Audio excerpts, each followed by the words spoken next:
They said she was nobody, a bastard orphan with a sword she had no right to carry. They laughed when she swore her oath. They sneered when she stood guard at the castle gates.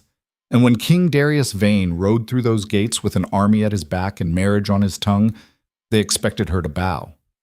She didn't. What happened next tore apart two kingdoms, shattered a royal alliance, and proved that the girl they underestimated was the only one who could stop a war. This is the story of Lyra Hale, the guard they despised, the woman they erased, and the queen they never saw coming. Stay until the end. You won't believe how this ends. Hit that like button and drop a comment with the city you're watching from. Let's go. But the northern wind cut like a blade across the stone battlements of Greymark Keep, and Lyra Hale stood in it without flinching. Her fingers were numb around the hilt of her sword, her breath a thin fog in the pre-dawn cold, but she didn't move, didn't complain, didn't let her teeth chatter the way the younger guards did when they thought no one was looking. She'd learned early that weakness was a luxury she couldn't afford. Still playing soldier, Hale? The voice came from behind her, sharp and smug. Lyra didn't turn. She knew who it was without looking. Garrett, one of the senior guards, a man whose primary skill was making her life harder. Still talking instead of working, Garrett? She said flatly. He laughed, a sound like gravel rolling downhill. You've got a mouth on you, bastard. That's what happens when you let strays through the gate. They forget their place. Lyra's jaw tightened, but she kept her eyes on the valley below, where the road twisted through frozen fields toward the distant smudge of the southern border. She wouldn't give him the satisfaction of a reaction. She'd been doing this dance for years now, since she was 16 and Captain Torrin had taken pity on her and offered her a place in the guard. Since then, she'd trained harder, fought better, and bled more than half the men who sneered at her in the barracks. It didn't matter. She was still the orphan, still the girl with no family name, no noble blood, no right to stand where she stood. Word is the Southern King's on his way, Garrett continued, leaning against the parapet like he owned it. Big procession, 100 men, maybe more. You think he'll notice you up here? Maybe you can flutter your lashes, earn yourself a place in his bed instead of freezing your ass off on the wall. Lyra finally turned her head, just enough to meet his eyes. Hers were gray, cold as the stone under her boots. You talk a lot for someone who hasn't drawn his sword in 3 months. Garrett's smile faltered. Watch yourself, Hale. Or what? She stepped closer, and he straightened instinctively. She was smaller than him, leaner, but there was something in the way she moved that made men hesitate. You'll report me? Tell Captain Torrin I hurt your feelings? Go ahead. He already knows you're useless. Garrett's face flushed red, but before he could spit out a response, the horn sounded from the watchtower, a low, brassy note that echoed across the courtyard. Lyra turned sharply. They're here. The courtyard was chaos. Servants scrambled to prepare the great hall, hauling in casks of wine and platters of roasted meat. Noble women in fur-lined cloaks clustered near the entrance, whispering behind their hands. Guards assembled in neat rows, their armor polished to a mirror shine for the occasion. Lyra stood with the other sentries near the gate, her sword belted at her side, her expression neutral. She didn't belong with the polished ones, the noble-born boys who'd been handed their positions by their fathers. She was here because Captain Torrin had insisted and because she was too stubborn to quit. Steady, Torrin said quietly as he passed behind her. He was a grizzled man in his 50s, scarred and blunt, one of the few who'd ever treated her like she was worth something. The king's entourage will be here any minute. No one moves unless I give the order. Yes, sir, Lyra murmured. The gates groaned open, and the first riders appeared. They came in a column of dark steel and crimson banners, horses snorting steam into the cold air. The southern soldiers were immaculate, armor without a scratch, cloaks dyed deep red, faces hard as iron. They moved with the precision of men who'd fought real wars, not the skirmishes and bandit raids that passed for conflict in the north. And then he came, King Darius Vane. Lyra had heard the stories. Everyone had. The Wolf of the South, they called him. A man who'd taken his father's crumbling kingdom and forged it into something feared. He was young for a king, 30, maybe 32, but he ruled like he'd been born to it. Some said he was ruthless. Others said he was brilliant. A few whispered that he was cursed, that no woman who lay with him ever bore him a living child, and that's why he'd come north, to secure an alliance through marriage and finally produce an heir. Lyra didn't care about the gossip. She cared about what she saw. He dismounted in one smooth motion, his boots hitting the stones with a dull thud. He was tall, broad-shouldered, his dark hair cropped short, his jaw shadowed with stubble. His eyes swept the courtyard with the kind of focus that made lesser men squirm. He wore his authority like armor, and it fit him better than the steel plates across his chest. Lord Cadric, the Northern Chancellor, stepped forward with a practiced smile. "Your Majesty, welcome to Greymark Keep. We are honored." "Where's the princess?" Darius interrupted. His voice was low, clipped, the kind of voice that expected answers. Cadric blinked. She will greet you in the hall, my lord. It is customary." "I didn't ask about custom. I asked where she is." There was a beat of silence. Lyra watched from her place by the gate, her hand resting lightly on her sword hilt. She didn't like him. Not yet. But she respected the way he cut through the ceremony like it was kindling. "She waits inside, Your Majesty," Cadric said, his smile thinning. "If you'll follow me."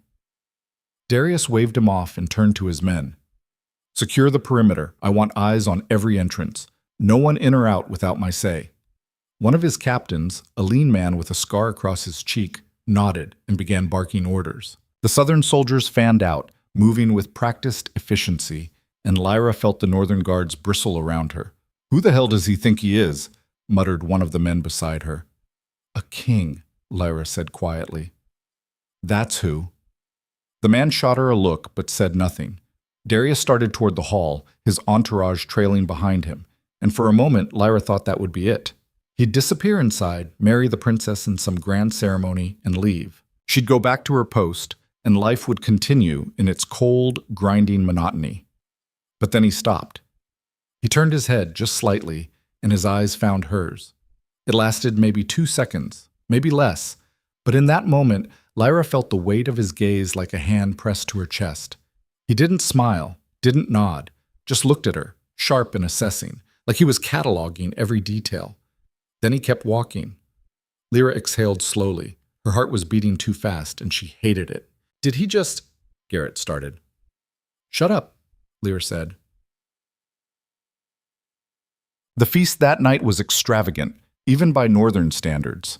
The great hall blazed with torchlight, the long tables groaning under the weight of roasted boar, honeyed bread, spiced wine, and candied fruit.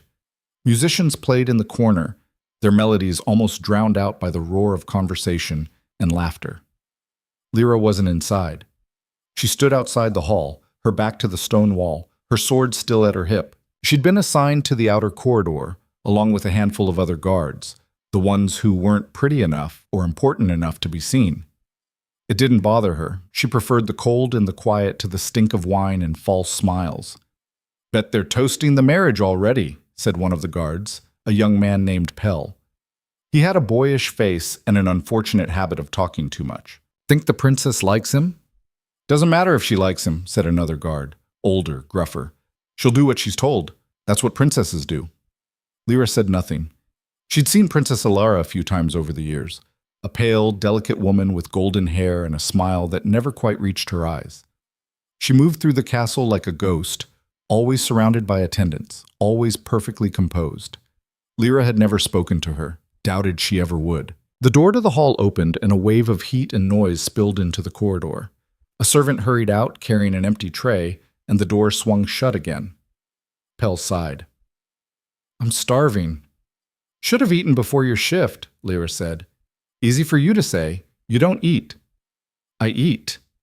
"I've never seen you eat." "Maybe you're not looking hard enough." Pell grinned and Lyra almost smiled. Almost. Then the scream cut through the night. Lyra's hand went to her sword before the echo faded. The other guards froze, their eyes wide, and for a heartbeat, no one moved. Then the horn sounded, sharp, urgent, 3 short blasts. "Attack!" "Move!" Lyra shouted, and she was already running. Achet. The courtyard was on fire. Not literally, not yet, but it felt like it. Torches had been knocked over, horses were shrieking, and men were shouting in a language Lyra didn't recognize. She burst through the door and nearly collided with a Southern soldier stumbling backward, blood streaming from a gash across his forehead. "What's happening?" she demanded. "Raiders," he gasped. "From the east. They breached the outer gate." He didn't finish. An arrow took him in the throat, and he dropped. Lyra swore and drew her sword. The courtyard was a storm of movement. Southern soldiers clashing with dark-clad figures who moved like shadows. Northern guards scrambling to form a line. Servants screaming and running for cover. She spotted Captain Torin near the gate, rallying a group of defenders, and she started toward him. That's when she saw the man. He was massive, easily a head taller than anyone else, dressed in black leather and fur, his face hidden behind a crude iron mask.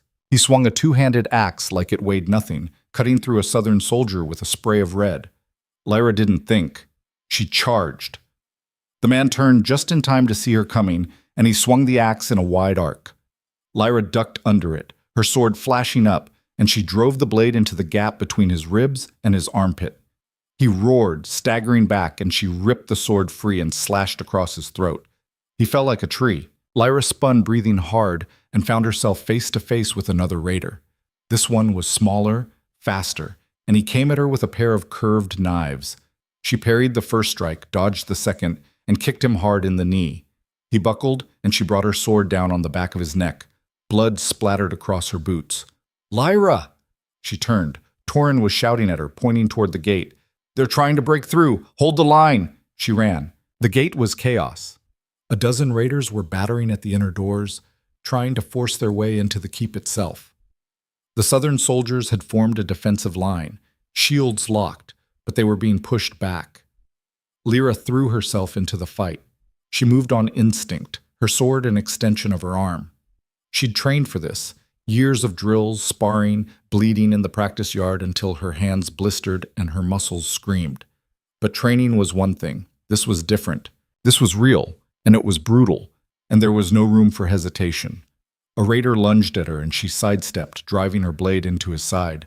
Another came from her left, and she blocked his strike and slammed her elbow into his face. Blood and bone crunched under the impact. She didn't feel the pain. Not yet. "Push them back," someone shouted. The defenders surged forward, and the raiders broke. They scattered like rats, disappearing into the smoke and shadows, and the courtyard fell into an eerie, ringing silence.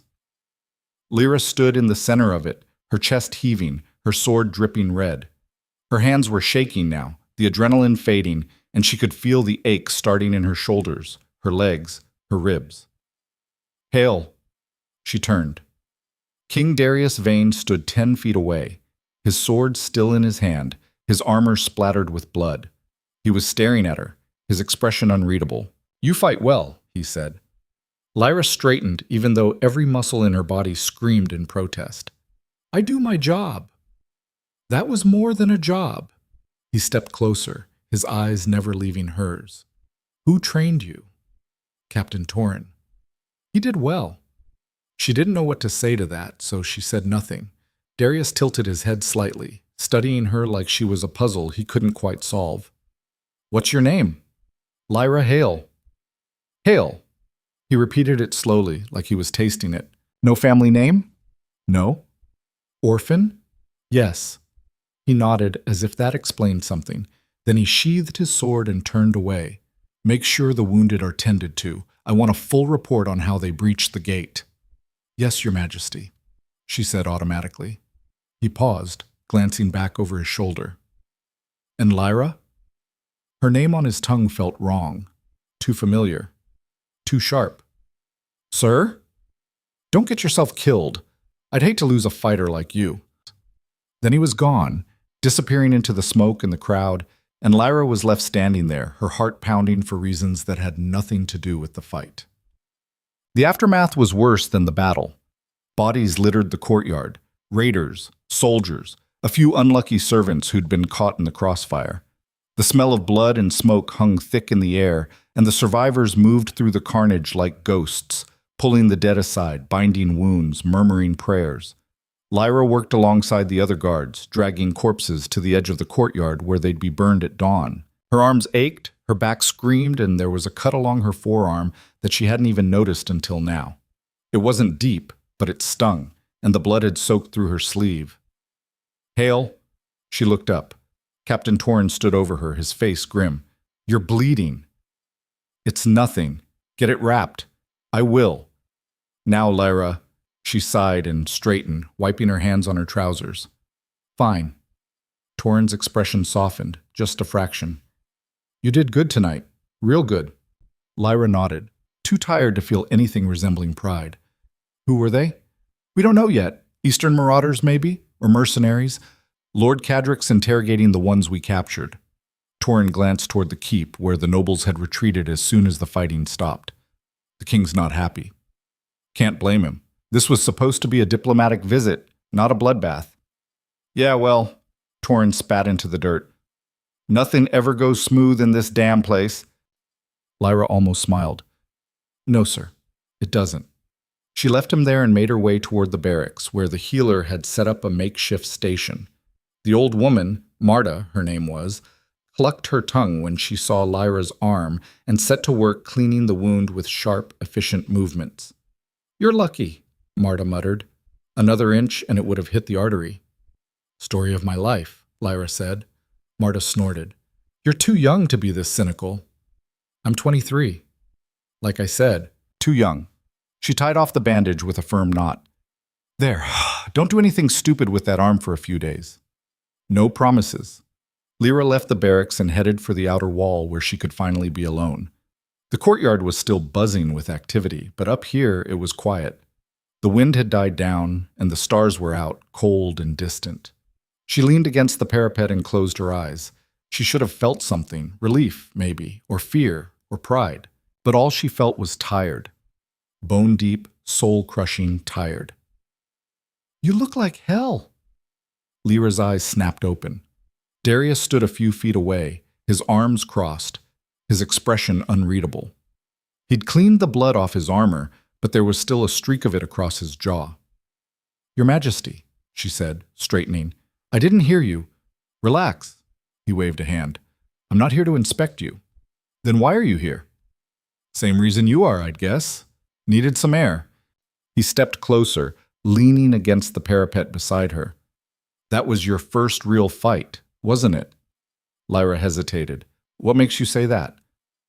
"The way you moved. Fast. Efficient. But there was a hesitation in your eyes afterward. That fades with time." "You've fought a lot of battles, then." "More than I care to count." He glanced at her, his gaze sharp. "You handled yourself well. Better than some of my men. I had good training. Training only gets you so far. The rest is instinct." He paused. "You've got good instincts, Lyra Hale." There it was again, her name in his mouth, like it meant something. "Thank you," she said stiffly. Darius smiled just a little. "You don't like me much, do you?" "I don't know you." "Fair enough." He turned his gaze back to the valley, where the road disappeared into the darkness. "But you don't trust me. I can see it." Lyra didn't answer. She didn't owe him an explanation. "Smart," Darius said. "Trust is a luxury, especially in places like this." "Then why are you here?" Lyra asked. "If you don't trust this place, why agree to the marriage?" Darius was quiet for a long moment. When he spoke again, his voice was lower, harder. "Because my kingdom needs it, and because sometimes you do things you hate to keep the people you care about alive."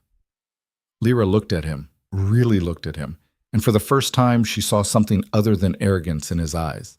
She saw exhaustion, the same bone-deep weariness she felt in her own chest. "I should go," she said quietly. "Yeah," Darius said, "so should I." But neither of them moved. The wind picked up again, cold and biting, and Lyra pulled her cloak tighter around her shoulders. She could feel his presence beside her, solid and warm, and it unsettled her in ways she didn't want to examine. "Lyra," he said, and this time her name sounded different, softer, almost careful. She turned her head, and their eyes met. "Be careful," he said. "This place isn't as safe as it looks." "I know." "No," he said. "I don't think you do." Then he pushed off the parapet and walked away, his boots echoing on the stone, and Lyra was left alone with the wind and the stars, and the sinking feeling that everything was about to get a lot more complicated. The next morning the castle was somber. The dead had been burned at dawn, Their ashes scattered beyond the walls, and the servants moved through the halls with hushed voices and downcast eyes. The feast had been postponed. No one had the stomach for celebration after the attack. Lyra spent the day on patrol, her body aching, her mind restless. She couldn't stop thinking about the way Darius had looked at her on the wall. The way he'd said her name. It didn't mean anything. It couldn't. She was nobody. A bastard orphan with a sword and a chip on her shoulder. And he was a king. But that didn't stop her from scanning the courtyard every time she passed, looking for the flash of dark hair, the sound of that low, clipped voice. She hated herself for it. Hale? She turned. Garrett stood behind her, his arms crossed, his expression smug. Lord Cadric wants to see you. Lyra frowned. Why? Didn't say. Just said to bring you to the council chamber. Her stomach twisted. Now? Now. She followed him through the winding corridors of the keep, her unease growing with every step. The council chamber was on the second floor, a cold, austere room where the northern lords conducted their business. She'd never been inside. Garrett pushed open the door and gestured for her to enter. After you. Lyra stepped inside and her breath caught. Lord Cadric stood at the head of the table, his hands clasped behind his back. Beside him was Princess Elara, pale and silent, her eyes fixed on the floor. And across from them, arms crossed, expression unreadable, was King Darius Vane. Miss Hale, Cadric said smoothly, thank you for joining us. Lyra's hand instinctively went to her sword hilt. What's this about? Cadric smiled. It didn't reach his eyes. We've been discussing last night's attack. His Majesty has expressed some concerns about the security of the keep, and I thought it prudent to bring in one of our more capable guards for consultation. Lyra's gaze flicked to Darius. He was watching her, his expression unreadable. I'm just a sentry, she said carefully. I don't know what I can tell you that Captain Torrin can't. Captain Torrin is occupied with other matters, Cadric said, and His Majesty specifically requested you. Her pulse quickened. Did he? Darius finally spoke. I want to know how a group of raiders managed to breach the outer gate without being detected. You were on patrol last night. You saw them. What did you see? Lyra forced herself to meet his gaze. They came from the east, like I said in my report. They moved fast, coordinated. It wasn't random. No, Darius agreed. It wasn't, which means someone knew the patrol schedule. Someone knew where the guards would be. The implication hung in the air like smoke. You think there's a traitor? Lyra said. I think, Darius said slowly, that this attack was too convenient, too well-timed. Cadric's smile tightened. Your Majesty, I assure you, our people are loyal. Your people let armed raiders into your castle, Darius interrupted. So forgive me if I'm not convinced. The room went silent. Lyra looked between them, her mind racing. If Darius was right, if someone inside the keep had betrayed them, then this was bigger than a simple raid. This was politics, sabotage, maybe even an assassination attempt, and she was standing in the middle of it. I'll investigate, Darius said finally, but I'll need eyes I can trust, people who aren't tangled up in northern loyalties. Cadric's expression darkened. You're suggesting... I'm suggesting, Darius said, his voice cold, that I'll handle this my way. And if I find out someone in this keep sold us out, I'll deal with them personally. He turned his gaze to Lyra. You'll be reassigned. Starting today, you're under my command. Lyra's stomach dropped. Your Majesty. That's an order, not a request. She opened her mouth to argue, but the look in his eyes stopped her. This wasn't about her. This was about control, about power, about making it clear that he didn't trust anyone in this castle, except, apparently, her. Yes, sir, she said quietly. Darius nodded. Good. Dismissed. Lyra turned and left the room, her heart pounding, her mind spinning. She didn't know what game Darius was playing, but she knew one thing for certain. She was in it now, whether she liked it or not. The reassignment came with a new room, not in the barracks where she'd slept for the past 7 years, shoulder to shoulder with the other guards, listening to their snoring and their complaints. No, Darius had her moved to a chamber in the south wing, the wing where his men were quartered. Small, sparse, but private. A luxury she'd never had. She hated it immediately. Guess you're moving up in the world, Garrett said when he found her packing her few belongings into a worn leather satchel. He leaned against the doorframe, arms crossed, that familiar smirk plastered across his face. Sleeping with the Southerners now. Literally. Lyra didn't look at him. She folded her spare tunic and shoved it into the bag. I'm following orders. Right. Orders. He snorted. You know what the others are saying, don't you? I don't care what they're saying. They're saying the king's got his eye on you, that he's keeping you close for reasons that have nothing to do with security. Lyra's hand stilled. She turned slowly, meeting Garrett's gaze. And what do you think? He shrugged. I think you've always been good at climbing over people to get what you want. Maybe you figured out a new way to do it. The words hit harder than they should have. Lyra stepped forward, and Garrett's smirk faltered. Say that again. Say it. He straightened, trying to recover his bravado. I'm just saying what everyone's thinking, Hale. You're a bastard orphan playing guard, and suddenly the most powerful man in 2 kingdoms wants you at his side? Come on, you're not that good. Lyra's fist connected with his jaw before she'd fully decided to throw the punch. Garrett stumbled back, hitting the wall, his hand flying to his face. Blood trickled from his split lip. You bitch! Touch me again with your words, Lyra said quietly, and I'll break more than your face. She grabbed her satchel and walked past him, her heart pounding, her knuckles throbbing. Behind her, she heard him spit blood onto the floor and mutter something vicious under his breath. She didn't care. Let them talk. Let them think whatever they wanted. She'd survived worse than gossip. But as she made her way through the corridors toward the south wing, the weight of their stares pressed down on her like stones. Servants whispered as she passed. Guards watched her with narrowed eyes. Even the noblewomen, draped in their furs and jewels, turned their heads and murmured behind their hands. She was marked now, separated, suspected, and she had no idea why Darius had done it, but her new chamber was at the end of a long hallway, flanked by 2 Southern soldiers who nodded curtly as she approached. They didn't speak to her, didn't ask questions, just opened the door and let her through. Inside, the room was plain. Stone walls, a narrow bed, a single chair, a table with a basin of water. A window overlooked the courtyard, where the late afternoon sun cast long shadows across the cobblestones. Lyra dropped her satchel on the bed and sat down heavily. Her hand ached where she'd hit Garrett, and she flexed her fingers, testing for broken bones. Nothing, just bruised pride and simmering anger. A knock at the door pulled her from her thoughts. Come in, she said. The door opened and one of Darius's captains stepped inside, the lean man with the scar across his cheek. His name was Joran, she'd learned. He carried himself like a soldier who'd seen too much and expected nothing good. His Majesty wants to see you, Joran said. Now, Lyra stood.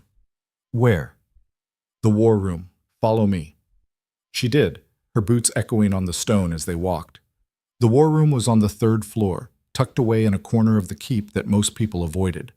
It was where the northern lords held their private councils, where decisions were made behind closed doors. Joran pushed the door open without knocking. Inside, Darius stood over a large table covered in maps and documents. 2 of his men flanked him, their expressions grim. The room smelled of smoke and old parchment. Miss Hale, Darius said without looking up, close the door. Lyra obeyed. The latch clicked into place, and the room felt suddenly smaller. You hit one of the northern guards, Darius said. It wasn't a question. Lyra's jaw tightened. He insulted me. I don't care if he insulted your mother's ghost. You're under my command now, which means your actions reflect on me. He finally looked up, his eyes hard. Do it again, and I'll have you cleaning chamber pots until your hands bleed. Understood? Yes, sir. Good. He straightened, crossing his arms. Now, I need you to do something for me. Lyra waited. There's a man in the Northern Guard, someone close to Captain Torin. I need you to get information from him. Her stomach sank. You want me to spy? I want you to ask questions, quietly, carefully. Darius leaned against the table, his gaze never leaving hers. The attack 2 nights ago wasn't random. Someone inside this keep let those raiders in. Someone who knows the patrol routes, the guard schedules, the weak points in the defenses. I need to know who. And you think Torin's involved? I think Torrens loyal, but loyalty doesn't mean he's not being manipulated, or that someone under him isn't feeding information to the wrong people. Darius paused. You've been here longer than I have. You know these men. Who would betray the keep? Lyra's mind raced. She wanted to say no one. She wanted to believe that the people she'd served beside for 7 years were honorable, that they wouldn't sell out their own. But she'd seen too much to be naive. I don't know, she admitted. Then find out. Darius straightened. You have access to the barracks, to the guards. They trust you, or at least they did before I pulled you into my orbit. Use that. Listen, watch, report back to me. And if I find something, then we'll deal with it. His expression darkened. But understand this, Lyra. If there's a traitor in this keep, they're not just risking my life. They're risking yours, everyone's, so don't let sentiment get in the way. She nodded slowly. Understood. Good. Dismissed. But as she turned to leave, his voice stopped her. One more thing. She looked back. The princess, he said. Stay away from her. Lyra frowned. Why? Because I don't trust her. His tone was flat, final, and neither should you. The next 2 days passed in a haze of tension and whispered conversations. Lyra moved through the keep like a ghost, her presence noted but not acknowledged. She attended the training yard, watched the guards drill, lingered in the corridors near the barracks. She listened to their complaints, their jokes, their fears, and she found nothing. No one spoke of betrayal. No one acted suspiciously. They were soldiers, tired, underpaid, loyal to the North because they had nowhere else to be. If there was a traitor among them, they were better at hiding than she was at finding. On the third day, she returned to the war room to report her findings, or lack thereof, to Darius. He was alone this time, standing by the window, his back to her. The afternoon light carved sharp lines across his shoulders, and for a moment he looked less like a king and more like a man carrying too much weight. Nothing? He said without turning. Nothing, Lyra confirmed. If there's a traitor, they're not talking. Darius was silent for a long moment. Then he turned, and the exhaustion in his eyes made her chest tighten.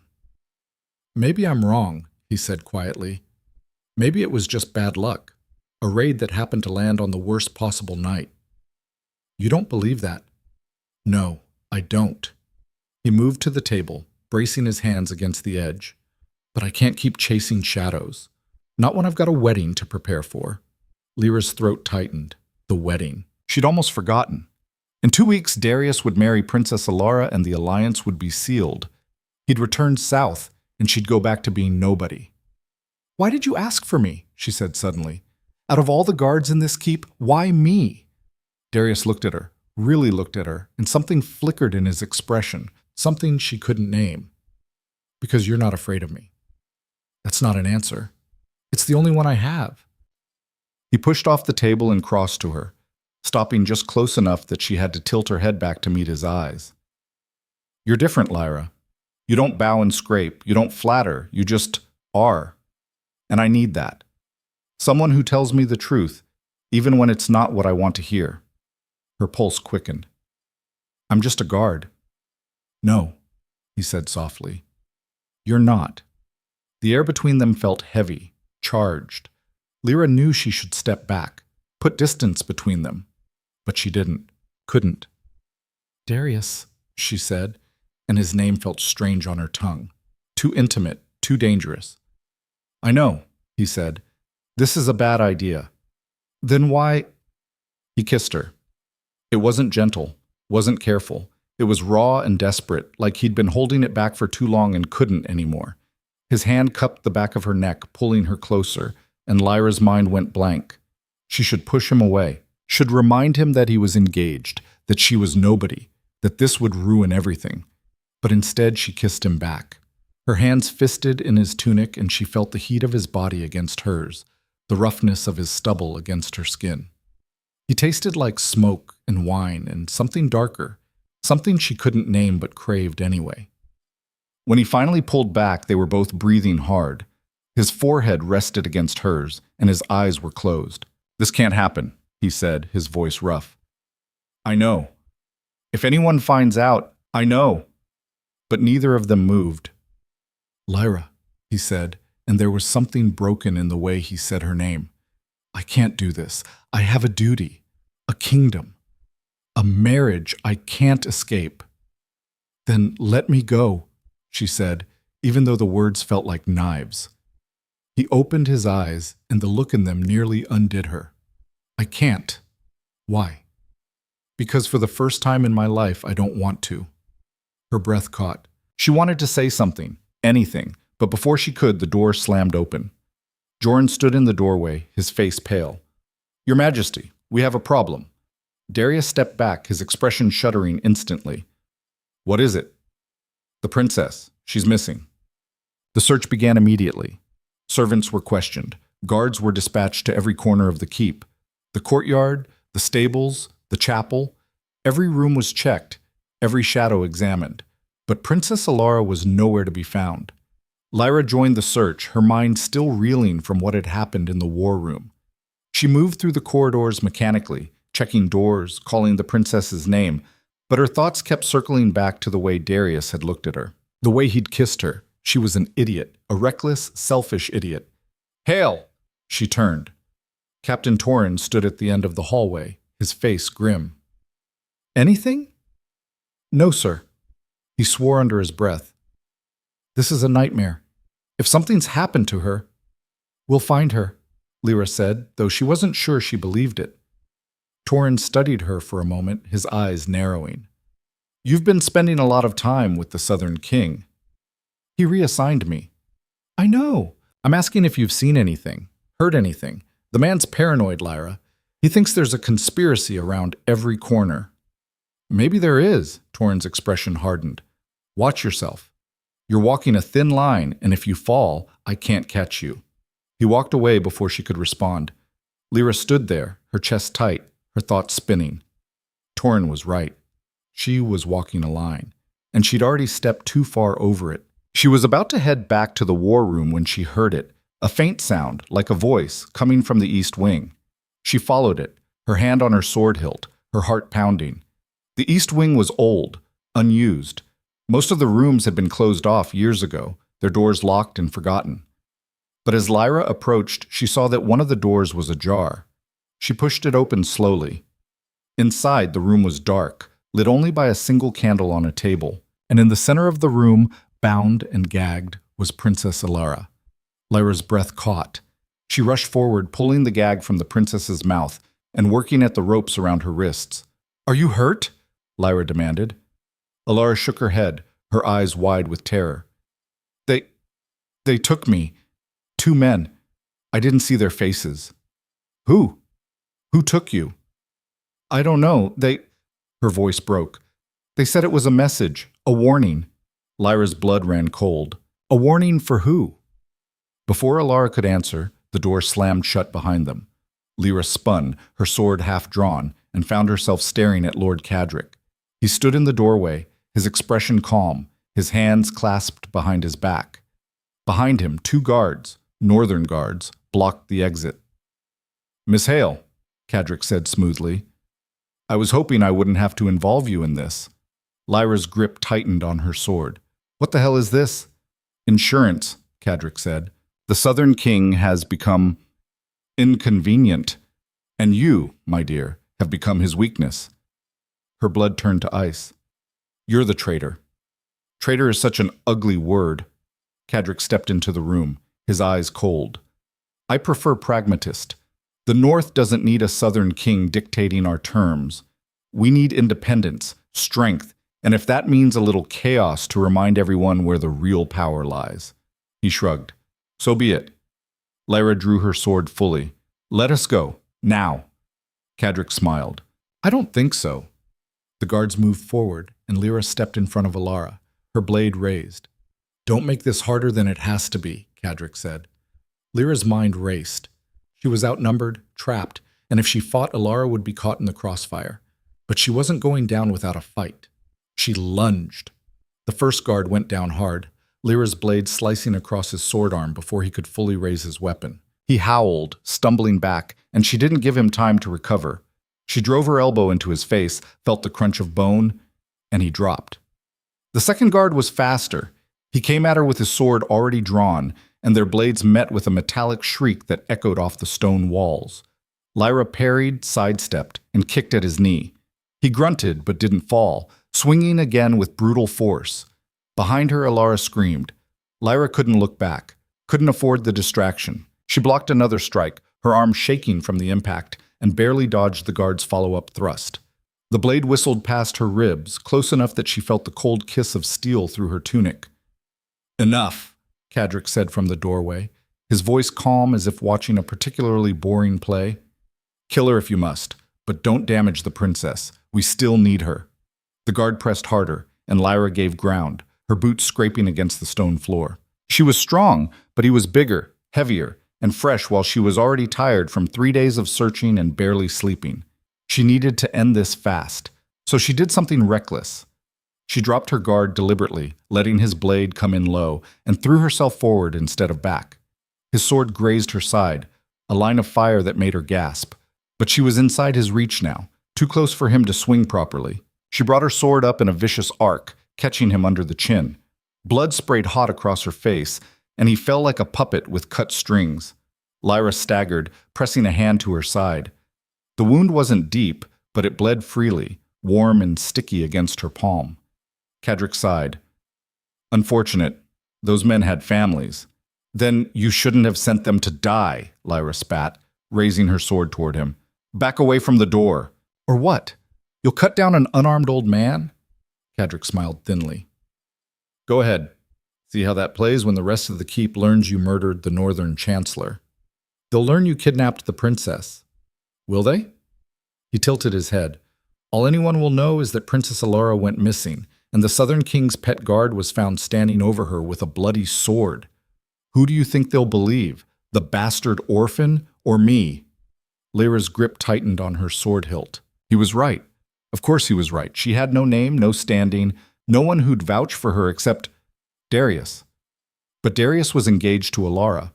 If word got out that Lyra had been anywhere near the princess's kidnapping, it would look like jealousy, sabotage. It would destroy him. "Let her go," Lyra said, her voice low and dangerous. "Take me if you want insurance. But let her go." Cadric considered this, his eyes calculating. "An interesting offer, but no. The princess stays.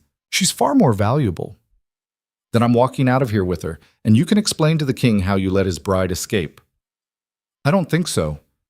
Cadric raised his hand, and footsteps echoed in the corridor behind him. More guards, 4 or 5 at least, their boots pounding closer. Lyra looked at Alara, who was still bound to the chair, her face pale, her eyes streaming with tears. Then she looked at the single window on the far wall, narrow, barred, no escape there. She was trapped. "Lyra," Alara whispered, "please." The guards appeared in the doorway, weapons drawn, their faces hard. Lyra recognized 2 of them, men she'd trained beside, eaten beside, bled beside.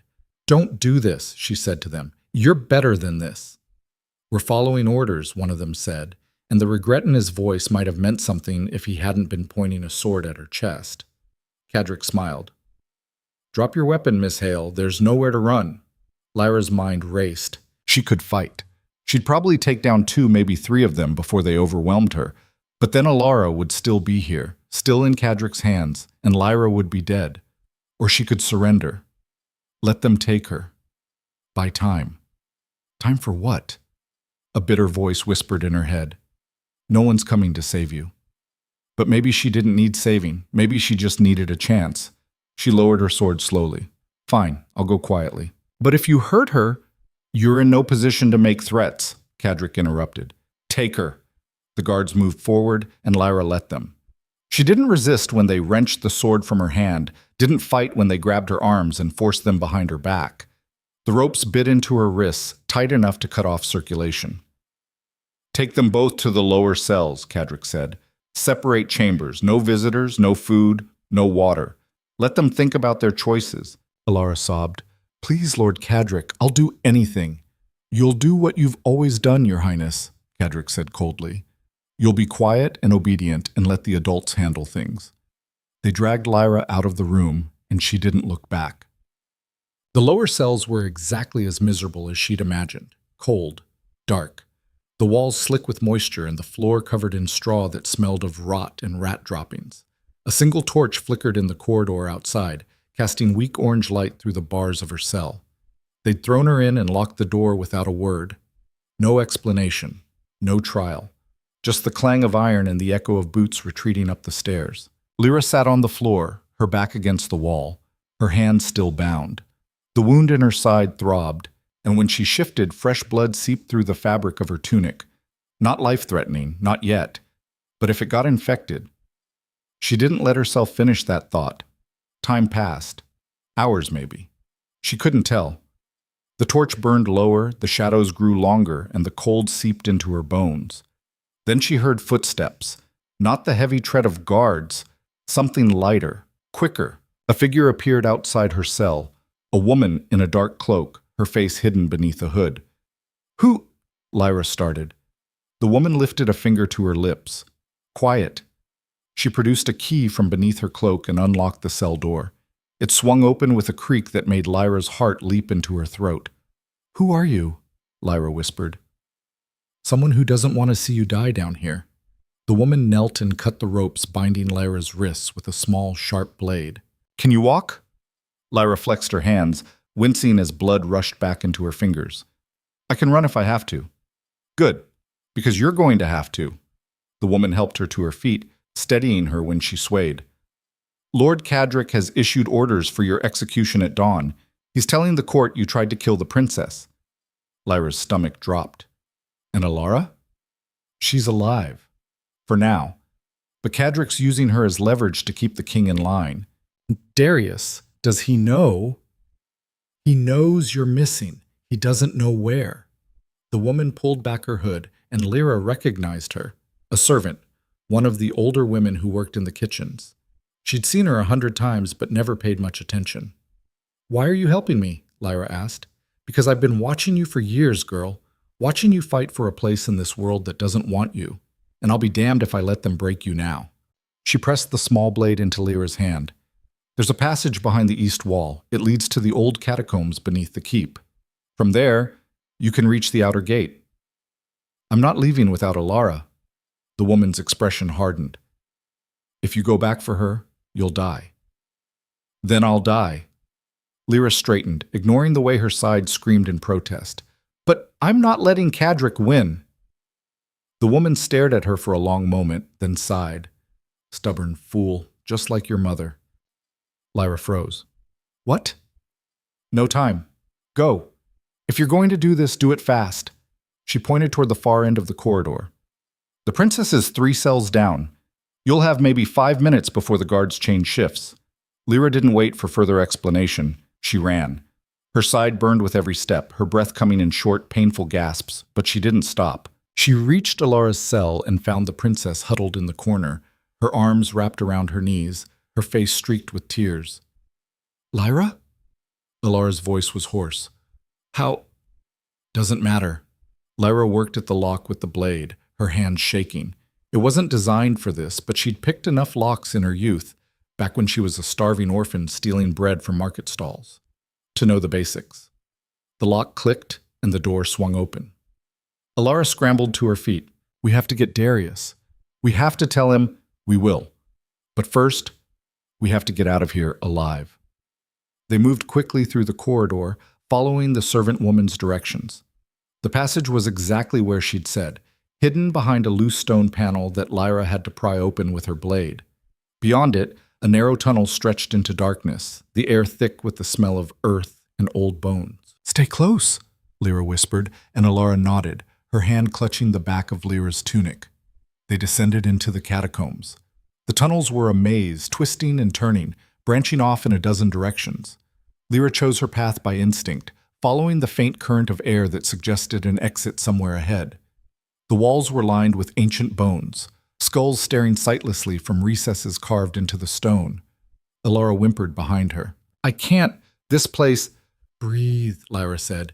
"Just breathe and keep moving." They rounded a corner and Lyra stopped. Ahead, blocking the tunnel, stood 3 guards, and in the center of them, holding a torch, was Joran. Lyra's heart sank. "Captain Joran," she said carefully, "let us pass." Jorn's expression was unreadable. Can't do that, Hale. Cadrick's a traitor. He orchestrated the raid. He kidnapped the princess. You have to believe me. I do believe you, Jorn said, and for a moment hope flared in Lyra's chest. Then he continued, but it doesn't matter. What? Jorn stepped closer, the torchlight casting sharp shadows across his scarred face. His Majesty is compromised. Cadrick's been feeding him something, herbs, potions, I don't know, but it's making him compliant, docile. He's not himself anymore. Lyra's blood ran cold. What are you talking about? I've seen it before. In the old wars, men dosed with mind-numbing agents turned into puppets. Jorn's voice was heavy with resignation. The king's orders don't mean anything anymore. He's not giving them. Cadrick is. Then we stop Cadrick, Lyra said desperately. We expose him. We do nothing, Jorn interrupted, because if we move against Cadrick, the Northern Lords will call it an act of war. The alliance will collapse. Thousands will die. So you're just going to let him control Darius? Let him murder me? I don't like it, Jorn said quietly, but I follow orders, and my orders are to bring you both back. Lyra's hand tightened on the blade. I can't let you do that. Jorn drew his sword. I know. The guards moved forward, and Lyra pushed Alara behind her. Run. I can't leave you. Run, Lyra shouted, and Alara ran. Lyra met Jorn's first strike with her small blade, the force of it nearly knocking the weapon from her hand. She twisted, trying to create distance, but the tunnel was too narrow. One of the other guards lunged, and she barely avoided his sword, the blade scraping along the stone wall with a shower of sparks. She was outmatched, outweighed, out of options. But she'd survived this long by refusing to give up. She feinted left, then drove her blade into the nearest guard's thigh. He screamed and collapsed, and she grabbed his sword from his hand, spinning to block Jorn's next attack. You're good, Jorn said, his voice almost admiring, but you're hurt and outnumbered. Surrender, Hale. I'll make it quick. Go to hell, Lyra snarled, and she attacked. Their blades clashed in the narrow space, ringing off the stone walls. Lyra fought with everything she had, speed, desperation, the feral instinct that had kept her alive on the streets as a child. She drove Jorn back step by step, but the other guard was recovering, getting to his feet, and she knew she couldn't hold them both off for long. Then a voice echoed down the tunnel. Jorn! Everyone froze. Darius emerged from the darkness, his sword drawn, his face a mask of fury. But there was something wrong. His movements were slower, his eyes slightly unfocused, like he was wading through deep water. Your Majesty, Jorn said, lowering his sword. We have the situation under control. Let her go, Darius said.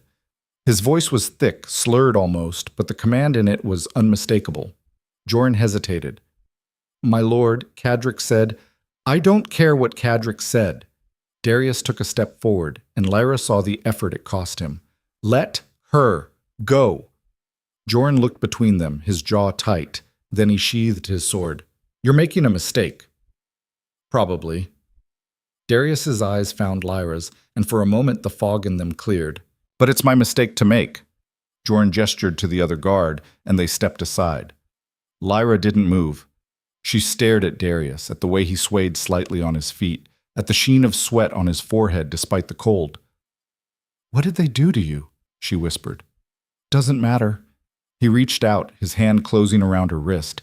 His grip was weak, trembling. Come on, we're leaving. I have to get Alara. She's safe. My men found her. He pulled her forward and she let him, even though every instinct screamed that something was terribly wrong. They stumbled through the tunnels together, Darius leaning heavily on her shoulder, his breath coming in ragged gasps. By the time they reached the exit, a rusted grate that opened onto the outer courtyard, he could barely stand. Lyra lowered him to the ground, her hands shaking. Darius, talk to me. What did they give you? I don't know. His eyes fluttered closed. Started 3 days ago. Wine, I think. Tasted bitter, but I didn't think.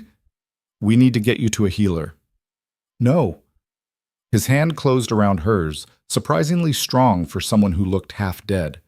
No healers. No one I don't trust. Who do you trust? He opened his eyes, and the look in them made her chest ache. You. Before she could respond, shouts erupted from the courtyard. Torches flared to life, and a dozen guards, northern guards, poured through the gate. At their head was Lord Cadric, his face calm, his voice carrying across the stones. "Seize them both. The Southern King is under arrest for conspiring against the crown, and the guard is to be executed for treason." Lyra's heart stopped. "No!" Darius struggled to his feet, his hand on his sword hilt, but he was too weak. He swayed, nearly fell, and Lyra caught him. "Run," he said hoarsely. "Lyra, run!" "I'm not leaving you." "You have to." He pushed her away, his face twisted with something that looked like pain. "If they take you, I can't protect you. Not like this." "I don't need your protection," she said fiercely. "I need you to fight." But he couldn't. She could see it in his eyes, in the way his hands shook. Whatever Cadric had given him, it had stripped away his strength, his focus, everything that made him a king. The guards closed in, a tightening circle of steel and torchlight. Lyra looked at Darius, at the man who'd kissed her like she was the only thing that mattered, and made her choice. She raised her hands. "I surrender." "Lyra, no, I surrender," she said louder, her voice ringing across the courtyard. "On one condition, you let him go. You let the king return to his quarters unharmed, and I'll confess to whatever you want." Cadric studied her, his eyes cold and calculating. "You'd trade your life for his." "Yes." Darius grabbed her arm. "Don't do this." She looked at him, memorizing the planes of his face, the way his dark hair fell across his forehead, the desperate, broken look in his eyes. "You told me once that sometimes you do things you hate to keep the people you care about alive. This is me doing that." "Lyra," she kissed him, hard, quick, a stolen moment that tasted like blood and tears and everything they'd never get to say. Then she pulled away and let the guards take her. Cadric smiled. "Wise choice, Miss Hale. Truly." They dragged her toward the keep, and she didn't look back. Couldn't. Because if she did, she'd change her mind, and then they'd both die. And she refused to let him die for her. They didn't take her back to the cells. They took her to the great hall, where the northern lords were assembled, grim-faced men in furs and jewels, their eyes cold and judgmental.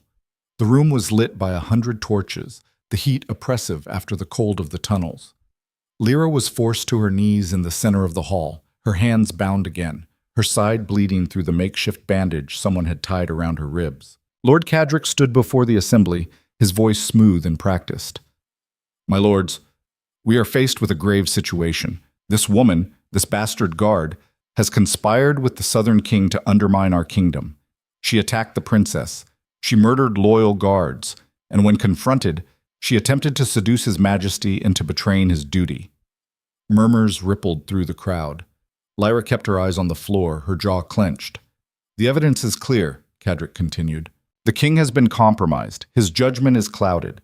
And so, for the safety of our realm, I propose that the marriage alliance be dissolved, the Southern King be escorted back to his lands under guard, and this traitor be executed at dawn." "No." The voice cut through the hall like a blade, and every head turned. Princess Alara stood in the doorway, flanked by 2 of Darius's southern guards. Her dress was torn, her hair disheveled, but her chin was raised, her eyes blazing. "Your Highness," Cadric said smoothly, "you should be resting." "I should be speaking the truth," Alara interrupted. She stepped forward and the crowd parted before her. "Lord Cadric is lying. He orchestrated my kidnapping. He's been poisoning King Darius, and he's trying to frame Lyra Hale to cover his own treason." Silence. Then the room exploded. Lords shouted over each other, demanding explanations, calling for proof. Cadric's face remained calm, but Lyra saw the flicker of panic in his eyes. "These are serious accusations, Your Highness," he said. "But you've been through a terrible ordeal. Perhaps you're confused." "I'm not confused," Alara said coldly. "I saw you, I heard you, and I will swear it before every lord in this hall." Cadric's mask slipped. "You ungrateful little—" He didn't finish. Captain Torrance stepped out of the crowd, his sword drawn, his expression murderous. "Lord Cadric, you're under arrest." Cadric laughed, a sharp, bitter sound. "You think you can arrest me? I am the Northern Chancellor. I am—" A dead man, Torrin said, and he moved. What happened next was chaos. Cadric's loyalists, guards he'd bought or blackmailed, drew their weapons. Torrin's men responded in kind. Steel clashed, men shouted, and blood spattered across the polished floor. Lyra threw herself sideways, rolling out of the way as a blade whistled past her head. She struggled with her bonds, her wrists raw and slick with blood, until finally, the ropes gave way. She grabbed a fallen sword and got to her feet. Across the hall, she saw Darius stumble through the door, supported by Joran. He looked half dead, but his eyes were clear now, focused, and when they found hers, something shifted in his expression. He started toward her, pushing Joran aside, and Lyra ran to meet him. They collided in the center of the chaos, and his arms came around her, holding her so tightly she could barely breathe. "I thought I lost you," he said into her hair. "Not yet," she said. "Not yet." The fighting stopped as suddenly as it had started. Torrin stood over Cadric's body, his sword dripping red, his chest heaving. The Northern Chancellor lay crumpled on the polished floor, his eyes staring at nothing, blood pooling beneath him in a widening circle. The hall fell silent except for the ragged breathing of survivors and the low moan of the wounded. Lyra pulled back from Darius, her hand still gripping his tunic. Can you stand?" "I'm fine," he said, but his face was gray, his legs unsteady. "Or I will be. Once whatever poison they gave me works its way out.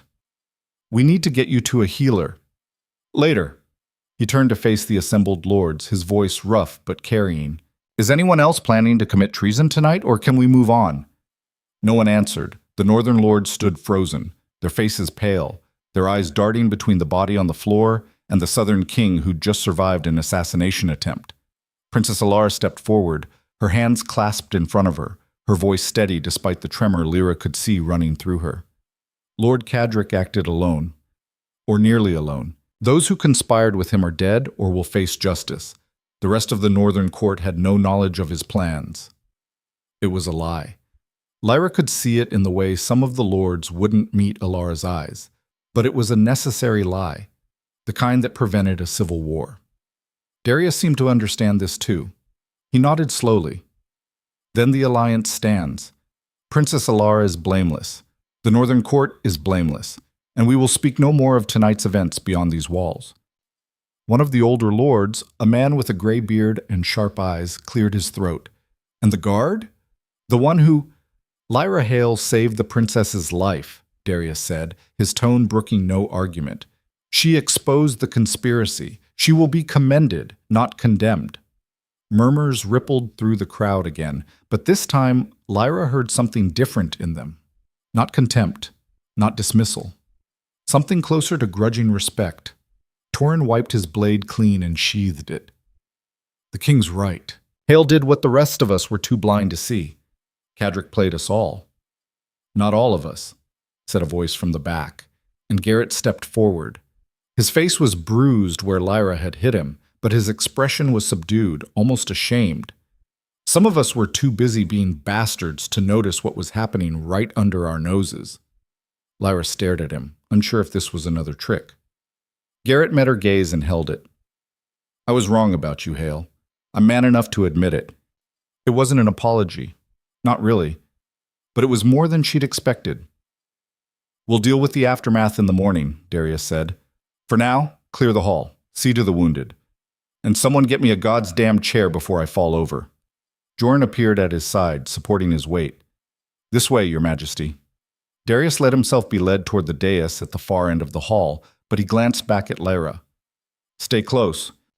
She followed, her sword still in her hand, her side throbbing with every step. The adrenaline was fading now, leaving behind bone-deep exhaustion and the creeping awareness of just how badly she was hurt.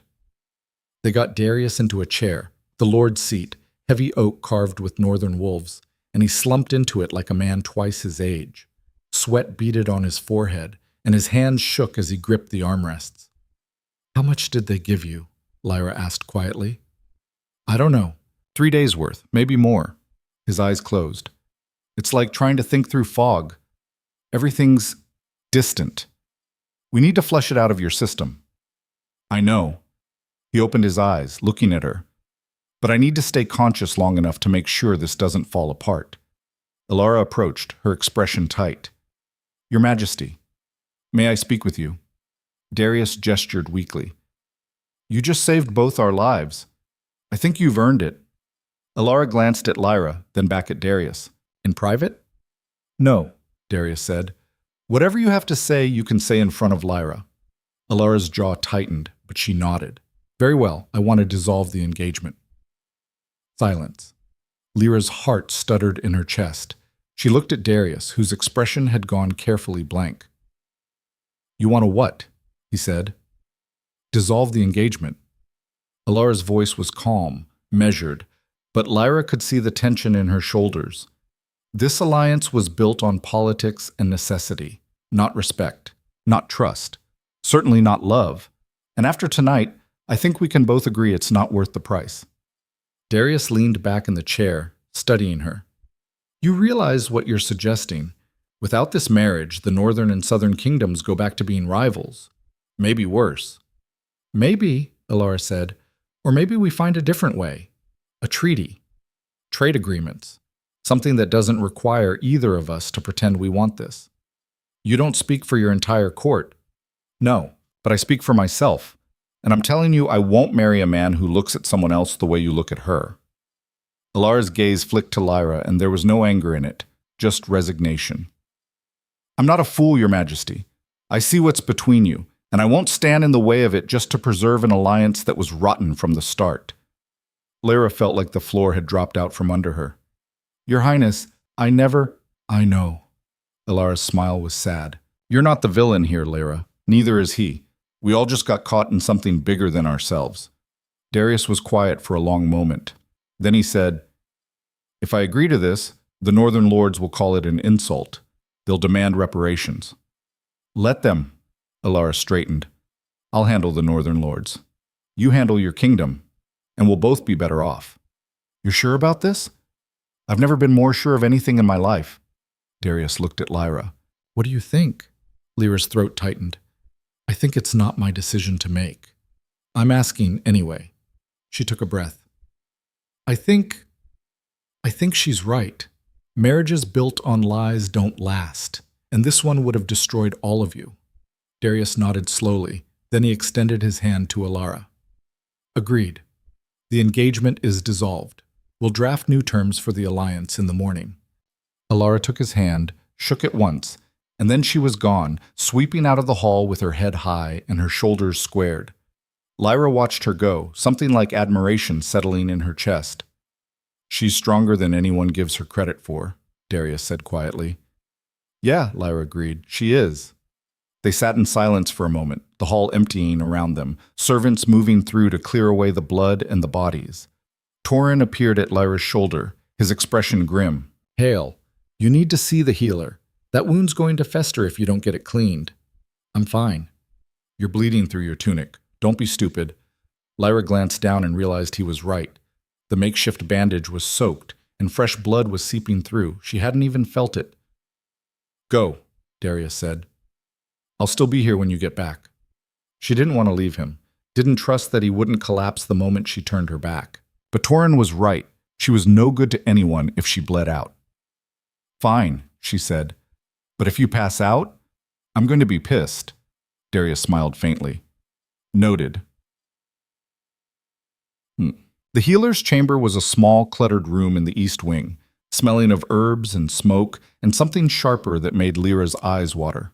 Marta was there, the same old woman who'd patched her up after the raid, and she clucked her tongue when she saw the state of Lyra's side. You're lucky you're young, Marta muttered, cutting away the ruined tunic. Another few hours, and this would have turned septic. Lyra gritted her teeth as Marta cleaned the wound with something that burned like fire. Is he going to be all right? The king? If he stops being an idiot and rests, yes. The poison they gave him, silverwort probably, it'll take a few days to leave his system completely. But he'll live. Marta glanced at her. You care about him. It wasn't a question. Lyra didn't answer. Marta snorted. Thought so. Well, for what it's worth, he's better off with you than that pale ghost of a princess. At least you've got some fire in you. The engagement's been dissolved. Marta's hand stilled. Has it now? The princess's idea. Smart girl. Marta finished wrapping the wound and tied off the bandage with a firm knot. There. Try not to get stabbed again for at least a week. No promises. Lyra pulled on a clean tunic that someone had left folded on the chair and made her way back toward the great hall. But as she passed through the corridors, she realized something had changed. The servants who'd whispered and stared before now nodded as she passed. A few even smiled. It was unsettling. She found Darius where she'd left him, still slumped in the chair, but his eyes were clearer now. Joran stood nearby, along with 2 other southern guards, and they straightened when she entered. "How's the side?" Darius asked. "Stitched and bandaged. I'll live." "Good." He pushed himself upright with visible effort. "We need to talk, privately." Joran and the guards filed out without a word, and the heavy door swung shut behind them. Lyra crossed her arms, suddenly aware of how alone they were. "About what?" "About what happens next." "The Alliance. I don't give a damn about the Alliance right now." Darius stood, swaying slightly, and gripped the back of the chair for support. "I care about you. About what you did tonight. You could have run. You should have run. But you traded your life for mine. You would have done the same. That's not the point." He took a step toward her, and she could see the effort it cost him. "The point is you did it without hesitation, without thinking about what it would cost you. And I need to know why." Lyra's throat tightened. "You know why." "Say it." "Darius?" "Say it, Lyra." She looked at him, at the man who'd seen her as more than a bastard orphan, who'd trusted her when no one else would, who'd kissed her like she was the only thing that mattered. And she realized she was done pretending. "Because I care about you," she said quietly. "Because somewhere between you being an arrogant ass and me trying not to get killed, I started to care, and I couldn't let them take you." Darius closed the distance between them, his hand cupping her face. "I'm still engaged to a kingdom, to a duty, but no, you're not." Ilara dissolved it. "I know, but there will be consequences. Political fallout. My advisors are going to lose their minds when they find out I let the Northern Alliance collapse." "Then let them." "Lyra, you said you were tired of doing things you hate to keep people alive," she said, her voice fierce. "So stop. Make a different choice. Be different." He stared at her, something raw and desperate in his eyes. "What if I choose wrong?" "Then we'll deal with it, together." He kissed her then, and it wasn't like before, hurried and stolen and desperate.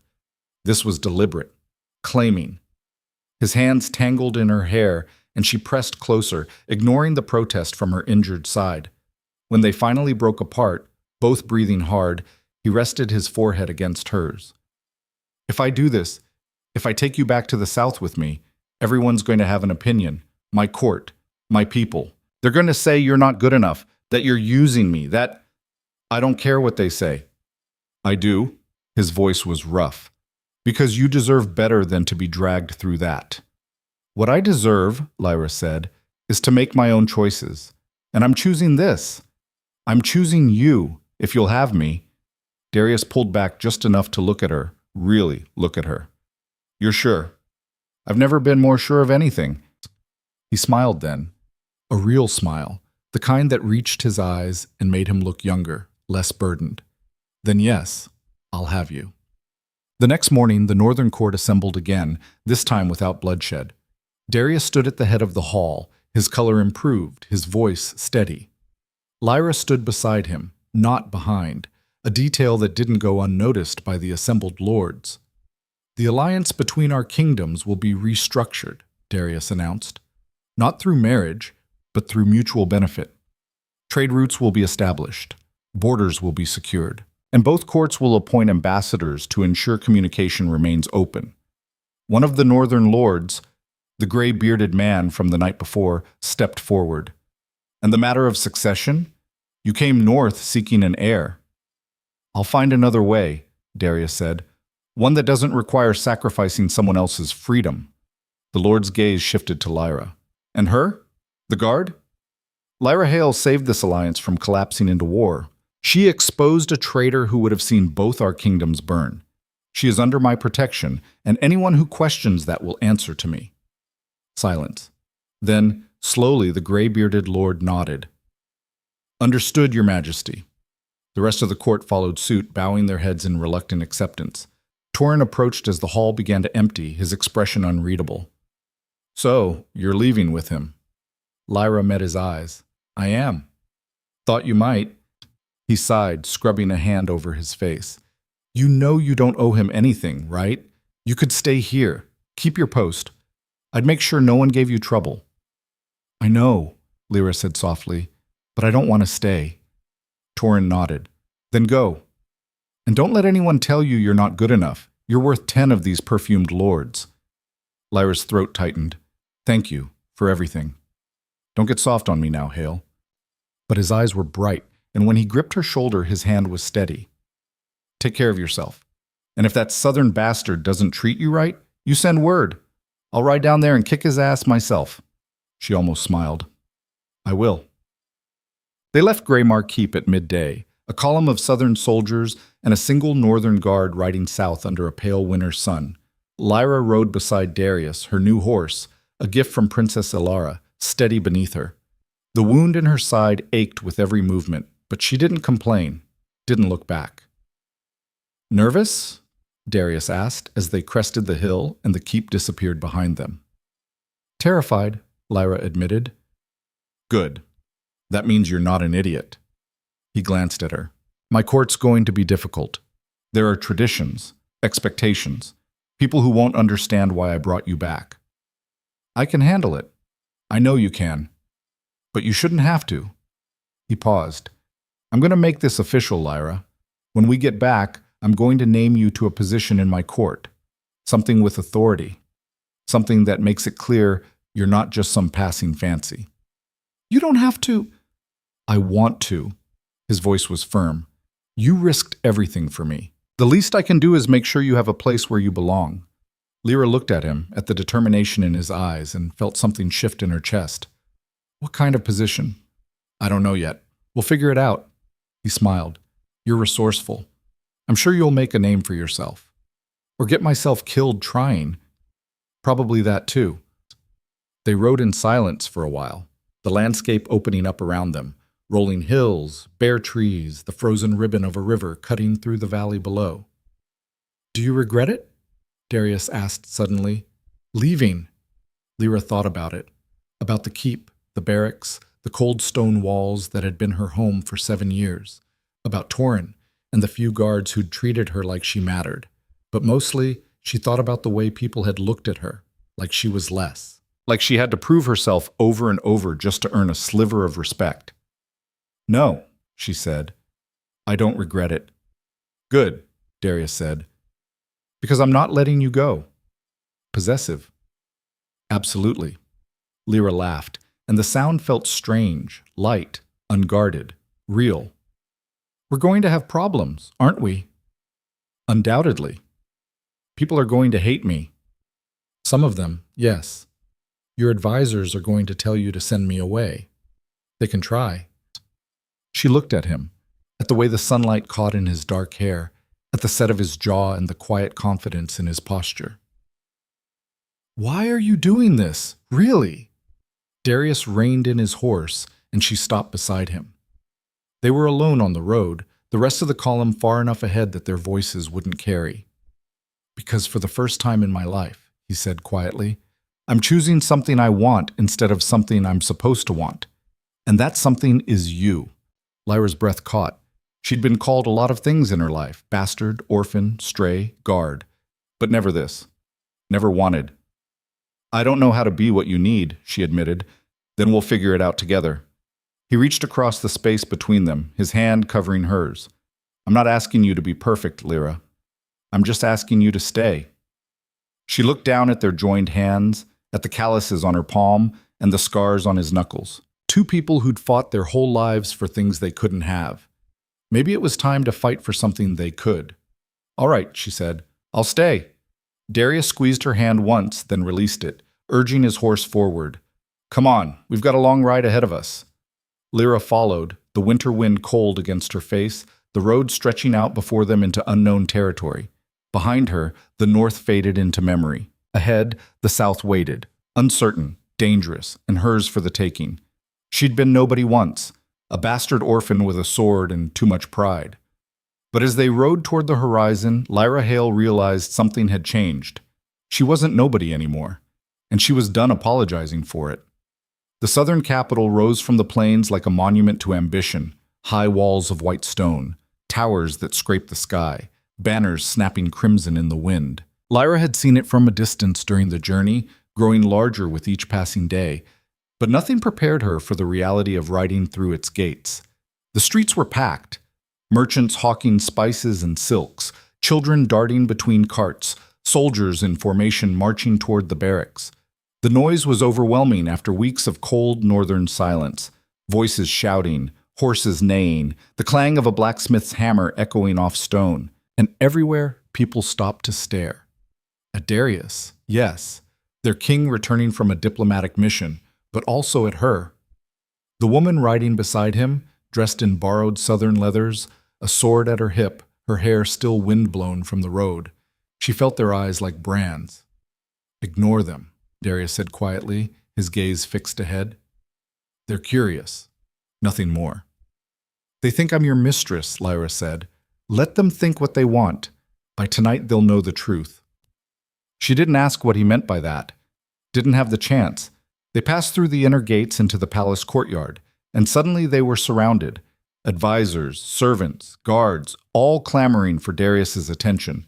"Your Majesty, the council is waiting. The trade negotiations with the eastern provinces. There are reports of unrest in the border towns." Darius dismounted and held up a hand. The crowd fell silent. "I'll address everything in due time. First, I need to rest. And I need quarters prepared for my guest." One of the advisors, a thin man with silver hair and a pinched expression, stepped forward. "Guest, Your Majesty? This is Lyra Hale," Darius said, his voice carrying across the courtyard. "She saved my life in the north. She'll be staying in the palace as my personal guest, and she's to be afforded every courtesy. Is that clear?" The advisor's gaze flicked to Lyra, lingering on her worn clothing and the visible bandage beneath her tunic. "Of course, Your Majesty. We'll prepare chambers in the guest wing." "No," Darius interrupted. "She stays in the royal wing, near my quarters." Silence. The kind that pressed down like a weight. Lyra wanted to argue, to tell him he was making a mistake, but the look in his eyes stopped her. This wasn't a request. It was a statement. "As you wish," the advisor said stiffly. Darius turned to Lyra. "Joran will show you to your rooms. I'll find you later." She nodded, not trusting her voice, and followed Joran through the palace corridors. The royal wing was nothing like the sparse chambers of Greymark Keep. Here, the walls were hung with tapestries, the floors polished marble, the air scented with incense and something floral. Servants moved silently through the halls, their eyes downcast, their movements practiced. Joran stopped in front of a heavy oak door and pushed it open. "Your chambers." Lyra stepped inside and stopped. The room was enormous. A four-poster bed draped in silk, a sitting area with cushioned chairs, a writing desk by the window overlooking the city, a private bathing chamber visible through an open doorway. "This is too much," she said. "His Majesty's orders."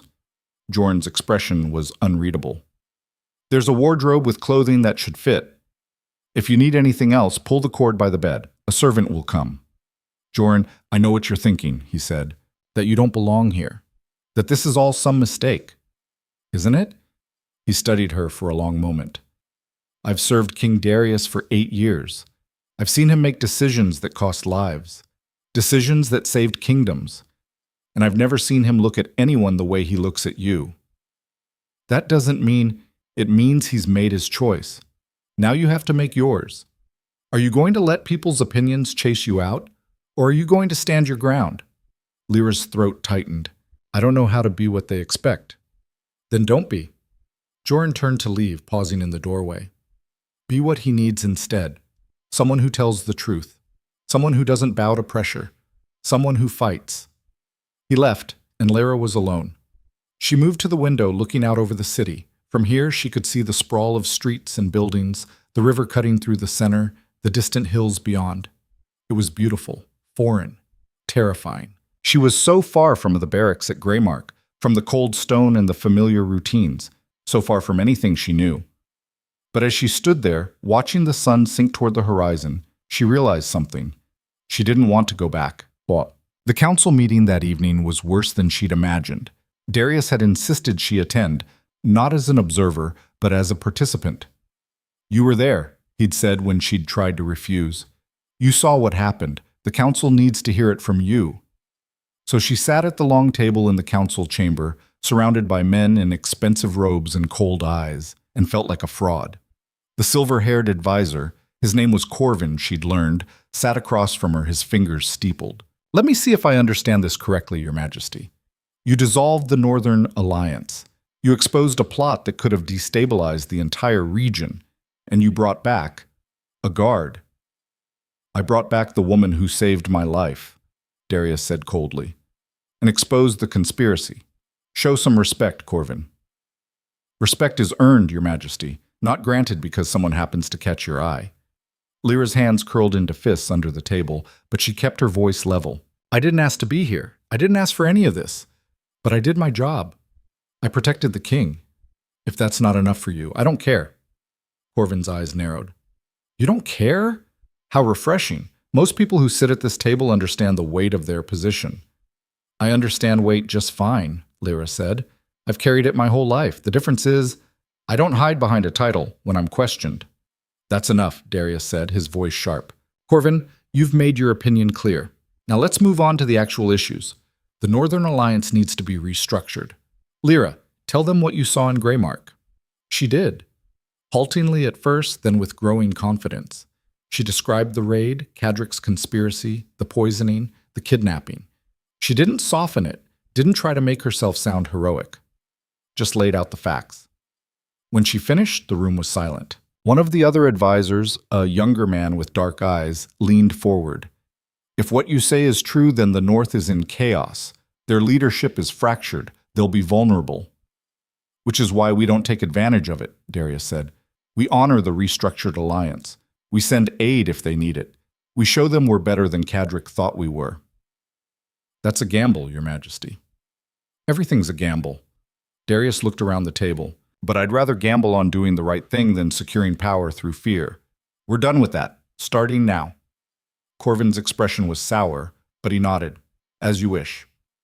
The meeting dragged on for another hour. Discussions of trade routes, border patrols, grain shipments, and Lyra stayed silent, absorbing it all. This was the machinery of power, she realized. Not battles and swords, but words and negotiations and compromises. She wasn't sure she'd ever get used to it. When the meeting finally ended, Darius caught her arm as she stood to leave. Walk with me. They left the council chamber and stepped out onto a covered terrace overlooking the palace gardens. The night air was cool, carrying the scent of night-blooming flowers. You did well in there, Darius said. I barely said anything. You said enough, and you didn't back down when Corvin tried to intimidate you. He leaned against the railing. He's going to be a problem.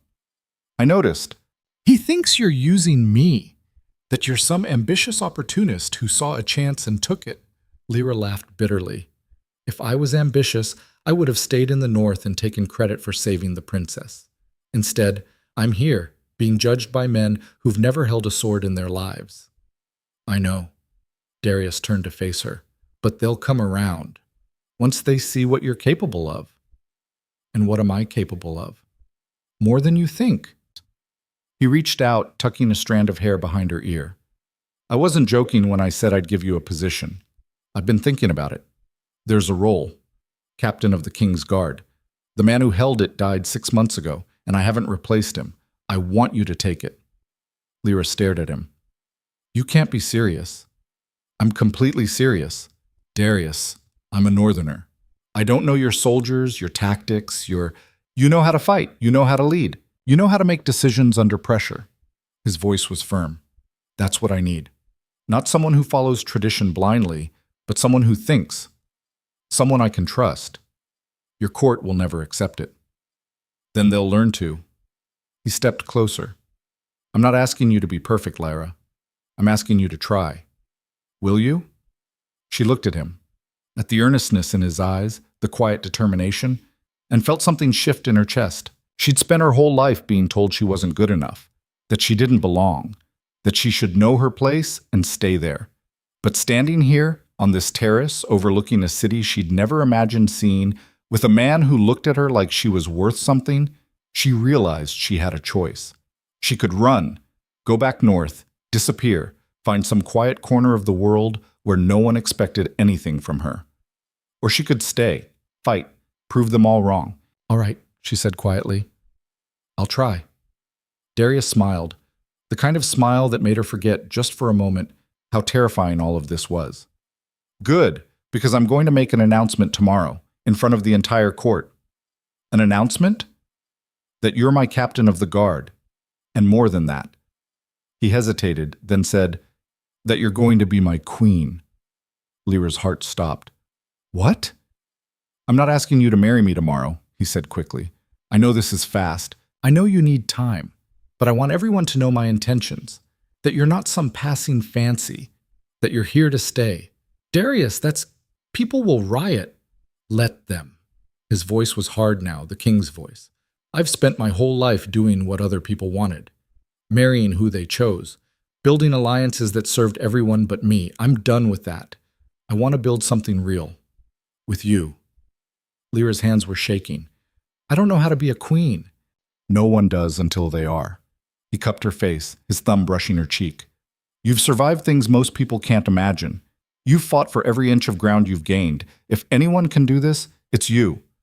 She wanted to believe him, wanted to believe that a bastard orphan could stand beside a king and not be crushed by the weight of it. But the doubt was there, gnawing at her insides. "What if I fail?" she whispered. "Then we'll fail together." He kissed her forehead. "But I don't think you will." The announcement came at noon the next day, in the throne room, with the entire court assembled. Lyra stood beside Darius on the dais, her heart pounding so hard she thought it might burst. She wore new clothing, Southern style, a fitted tunic and trousers in deep blue, a sword at her hip. One of the servants had braided her hair back, and for the first time in her life, she looked like she might belong in a place like this. But she didn't feel like it. The throne room was packed. Nobles in silk and jewels, advisors whispering behind their hands, soldiers standing at attention along the walls. Lyra could feel their eyes on her, dissecting her, judging her. Darius stood, and the room fell silent. "I've called you here to make 2 announcements," he said, his voice carrying across the chamber. "First, the Northern Alliance has been restructured. Princess Alara and I have dissolved our engagement by mutual agreement. The alliance will now be maintained through trade and diplomacy, not marriage." Murmurs rippled through the crowd. Lyra saw Corvin's face darken, saw other advisors exchange glances. "Second," Darius continued, "I am appointing a new captain of the King's Guard, Lyra Hale, who saved my life in the north and exposed a conspiracy that would have destroyed both our kingdoms. She has proven her loyalty, her skill, and her courage. She will lead my personal guard, and she will have my full confidence." The murmurs grew louder. Lyra forced herself to stand straight, to meet the eyes staring at her. "And finally," Darius said, and the room went silent again, "I am formally declaring my intention to name Lyra Hale as my queen consort. Not today, not tomorrow, but in time, when she is ready. She will stand beside me, not behind me, and anyone who questions that will answer to me directly." The silence was deafening. Then Corvin stepped forward. "Your Majesty, with respect, this is unprecedented. The woman has no family name, no noble blood." "Neither did my grandfather," Darius interrupted. "He was a blacksmith's son who earned his crown through merit, not birthright. Or have you forgotten that?" Corvin's mouth snapped shut. "Lyra Hale has earned her place," Darius said. "Not through politics or manipulation, but through action. And I'll be damned if I let tradition stand in the way of honoring that." He turned to Lyra, extending his hand. "Captain Hale, will you accept this position?" Lyra looked at his hand, then at the crowd, at the nobles who sneered, the soldiers who watched with guarded curiosity, the advisors who calculated angles and advantages. And she realized something. She didn't need their approval. She never had. She took his hand. "I accept." The room exploded. Some cheered, the younger soldiers mostly, and a few of the common-born attendants. Others shouted protests, demanding explanations, calling it an outrage. Corvin stormed out, his robes billowing behind him. But Lyra didn't care. She stood beside Darius, her hand in his, and felt something she hadn't felt in a long time. Hope. The days that followed were brutal. Lyra threw herself into her new role with everything she had. She met with the King's Guard, a unit of 50 elite soldiers who regarded her with barely disguised skepticism. She learned their names, their strengths, their weaknesses. She trained with them in the practice yard, letting them test her, prove herself. Some warmed to her, others didn't. She didn't care. She wasn't here to make friends. The court was worse. Nobles who'd ignored her before now cornered her in corridors, offering false smiles and thinly veiled insults. Advisors questioned her decisions, undermined her authority, tried to paint her as incompetent. Darius backed her at every turn, but it wasn't enough. 2 weeks after the announcement, she found herself in the practice yard at dawn, alone, running through sword drills until her muscles screamed. She was so focused she didn't hear Joran approach until he spoke. "You're pushing too hard." Lyra lowered her sword, breathing hard. "I'm fine." "You're exhausted." He crossed his arms. "When's the last time you slept more than 4 hours?" "I don't know. Why does it matter?" "Because you're going to burn out, and then you'll be useless to everyone." Lyra wiped the sweat from her face. "I can't afford to burn out, not when half the court wants me gone." "So prove them wrong, but not by killing yourself." "I don't know how else to do it." Her voice broke, just a little, and she hated herself for it. "I'm not like them, Joran. I don't know how to play their games. I just know how to fight." "Then fight differently." He stepped closer. "You're trying to be what they expect. Perfect, unshakable, always in control. But that's not who you are. And it's not what the king needs." "Then what does he need?"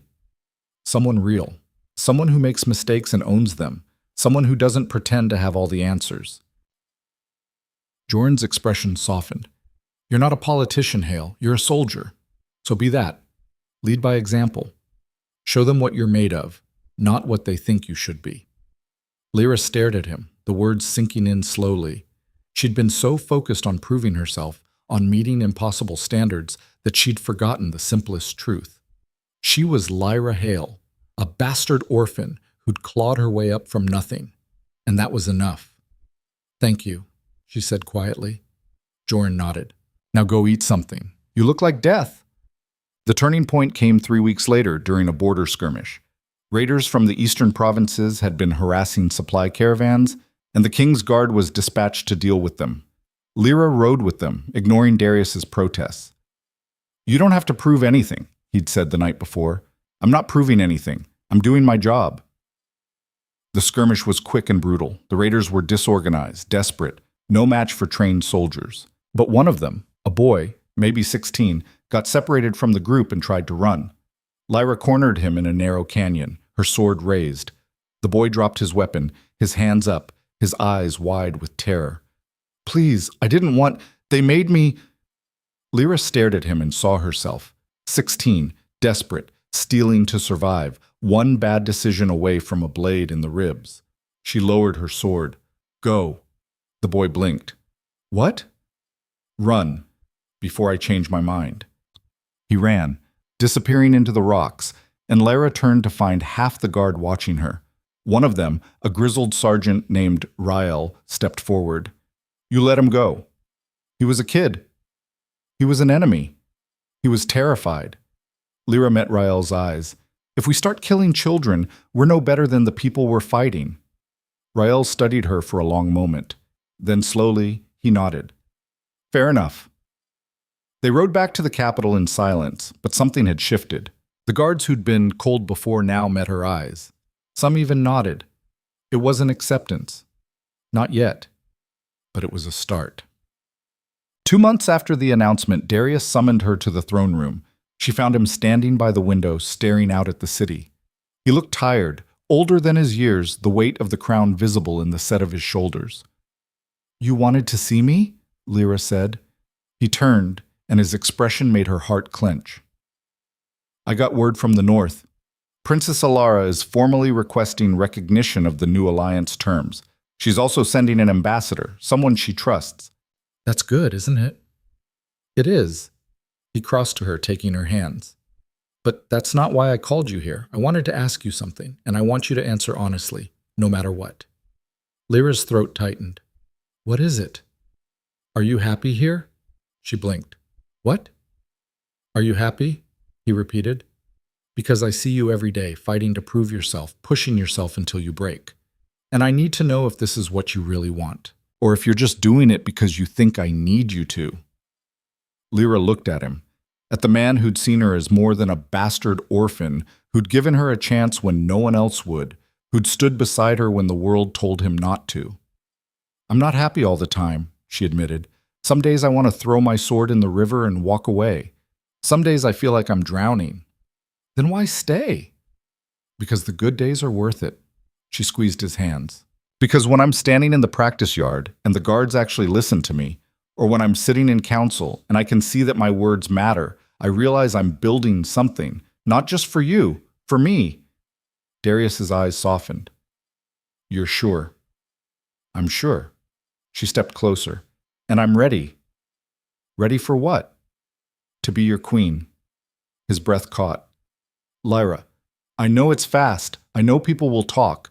But I don't care anymore. I've spent my whole life waiting for permission to exist. I'm done waiting. She looked up at him.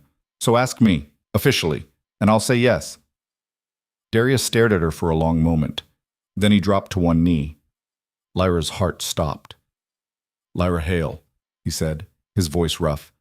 You've been through hell. You've fought battles no one should have to fight.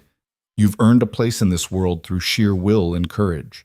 And somehow, impossibly, you chose to stand beside me. So I'm asking, will you marry me? Will you be my queen? Not because you have to, but because you want to. Tears burned in Lyra's eyes, and she didn't try to stop them. Yes. He stood, pulling her into his arms, and kissed her.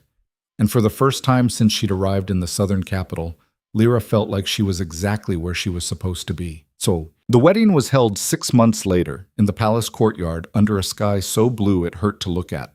The entire city turned out, nobles and commoners alike crowding the streets, cheering as Lyra walked down the aisle in a gown of silver and blue. She'd refused a crown, refused the elaborate ceremony the advisors had planned. Instead, she wore her sword at her hip and walked alone, her head high. Darius waited at the end of the aisle, dressed in black and crimson, his eyes locked on hers. The ceremony was short, simple. The vows spoken were theirs, not someone else's, promises of loyalty, honesty, partnership. When the officiant pronounced them married, the crowd erupted. And Lyra Hale, bastard orphan, outcast guard, survivor, became a queen. But years later, long after the court had stopped questioning her, long after the soldiers under her command would have followed her into hell, Lyra stood on the palace terrace and looked out over the city. Darius came up behind her, wrapping his arms around her waist. What are you thinking about? How far I've come, she said quietly, from Greymark to here, from nobody to this. You were never nobody. I was, but I'm not anymore. She turned in his arms, smiling up at him, and I have you to thank for that. You have yourself to thank, he said. I just gave you the chance. You did the rest. She kissed him, slow and sweet, and thought about the girl she'd been, cold, hungry, angry, fighting for scraps in a world that didn't want her. That girl was still there, would always be there. But she wasn't alone anymore. She'd fought for her place, earned it, kept it, and she'd won. Not because someone handed her a crown, but because she refused to let anyone tell her she didn't deserve one. In the end, that was the only victory that mattered.